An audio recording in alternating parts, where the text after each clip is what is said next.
नमस्ते friends, once again welcome back. I hope आप सब अच्छे होंगे, मज़े में होंगे, स्वस्थ होंगे, व्यस्त होंगे और मस्त होंगे, क्योंकि जो व्यस्त है मस्त है वही तो स्वस्थ है। मैं आ चुकी हूँ हॉस्पिटल से और आते टाइम मुझे रास्ते में कुछ अच्छे से अमरूद दिखाई दिए थे, तो वो मैंने ले लिए थे। और ये है मेरा ब्रूनो, मेरा हैंडसम बिल्ला। मेरे घर में आते ही ये मेरे पास आ गया था। जैसे ही शाम के 4:30 बजते हैं, 5 बजते हैं, बेसब्री से हमारा इंतजार करने लग जाता है। और जैसे ही गेट पर आवाज आती है ना, कोई आहट होती है, तुरंत ही गेट पर आ जाता है। और अब देखिए कैसे पीछे पीछे घूम रहा है। जब तक इसको प्यार न करो, गोदी में न लो, तब तक ऐसे ही बेचैन रहेगा। ब्रूनो को खाना देने के बाद मैंने कुछ शॉर्ट वीडियो शूट करके अपलोड करे और फिर उसके बाद में आ गई थी किचन में। प्रीवियस वीडियो में मैंने आपके साथ शेयर किया था पेठा का जूस, जो कि अब विंटर्स की वजह से मैंने अब पीना बंद कर दिया है।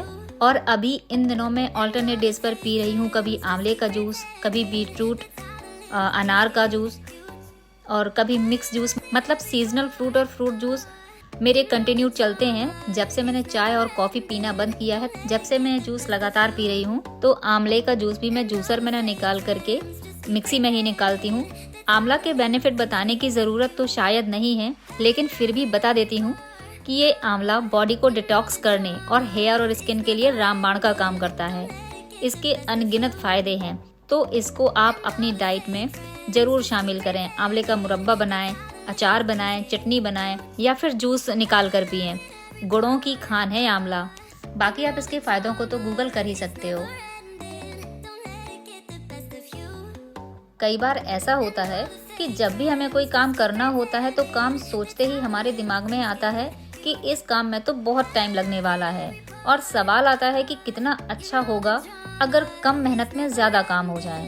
पर हमारे पास इस बात का कोई जवाब नहीं होता। लेकिन वहीं अगर आपने अपने काम निपटाने के लिए स्मार्ट तरीके अपनाए हैं और घर के तमाम सारे काम को करने का एक्सपीरियंस हो चुका है, तो इन्हीं सारे एक्सपीरियंस की वजह से आप अपने घर के सारे काम को without wasting your much time आप इनको बहुत अच्छे से कर सकते हैं।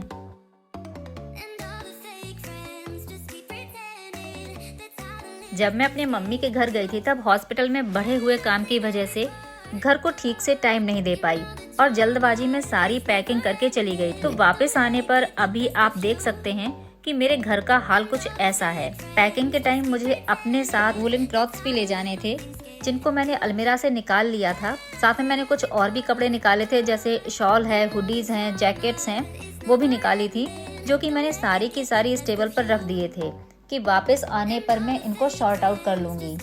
अब जब मैं वापस आई थी, आते ही मैंने सारा लगेज ऐसे ही रख दिया था। आज मैं इनको अरेंज करने वाली हूँ।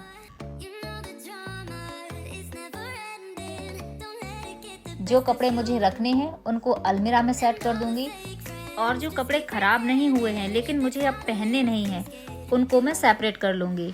यहाँ पर हमें थोड़ा स्मार्टली काम करना होगा। जो कपड़े हमें यूज नहीं करने हैं उनको शॉर्ट आउट करके अपने पहनने वाली अलमीरा में नहीं रखना है, और ना ही उनको अपने बेड के स्टोरेज या कबर्ड में रखना है, जहाँ से उनको निकालना आसान ना हो।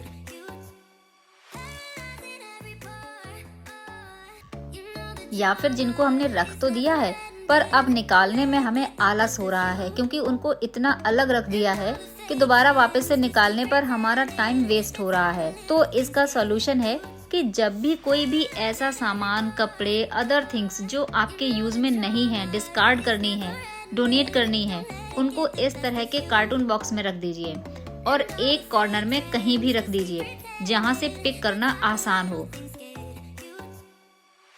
हमारे घर में ऐसा बहुत सा सामान हो जाता है जो हम परचेज करते रहते हैं, जरूरत के हिसाब से घर में ऐड करते रहते हैं। इस तरह बहुत सारी चीजें कलेक्ट होने लग जाती हैं, फिर वो चाहे कपड़े हो, बर्तन हो या डेकोरेशन का आइटम।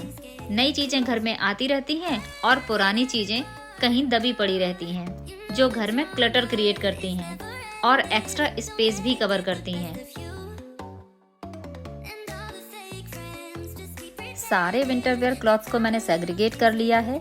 जो कपड़े पहनने वाले हैं उनको धूप लगाकर कबर्ड में सेट कर दूंगी, और जो कपड़े हटाने हैं उनको एक कार्टून बॉक्स में रख दिया है। अब जब भी मुझे इन्हें किसी को देना होगा, मैं इजीली यहाँ से तुरंत ही बिना अपना एक्स्ट्रा टाइम लगाए इनको हटा दूंगी। तो अगर इस तरह से छोटी छोटी बातों का हम ध्यान रखें तो हमारा टाइम वेस्ट नहीं होता है और ना ही हमारे घर में फिर इस तरह से कोई क्लटर इकट्ठा होता है।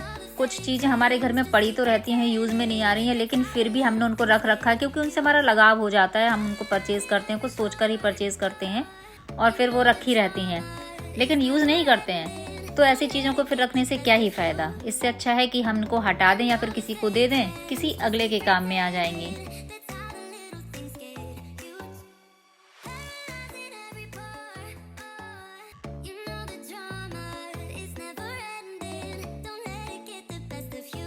मौसम चेंज हुआ है तो कफ कोल्ड होना तो इस मौसम में आम बात है। आप अपने आसपास इस तरह से एक फर्स्ट एड बॉक्स जरूर रखें जिसमें बेसिक मेडिसिन तो होनी ही चाहिए, जिसमें आप कफ कोल्ड फीवर की मेडिसिन तो रखें ही रखें।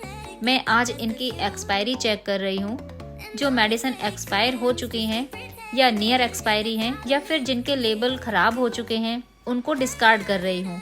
ऐसी मेडिसिन जिनका लेबल हट चुका है, जो मिसप्रिंट हो गए हैं और उनको रीड करने पर अब समझ नहीं आ रहा है कि उसमें किस मंथ और किस डेट की एक्सपायरी लिखी हुई है, इनको हटाना बहुत ज़रूरी है।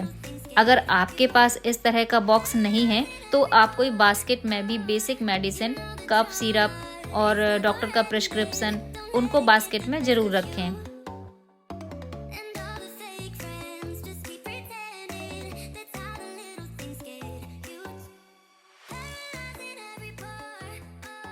जब कभी मेडिसिन लेते टाइम कोई कंफ्यूजन हो तो डॉक्टर का प्रिस्क्रिप्शन देखकर आप मेडिसिन ले सकते हैं और बास्केट को ऐसी जगह आपको रखना है जहां पर आपको इसको ढूंढना ना पड़े, आपके लिए इजी टू एक्सेस हो।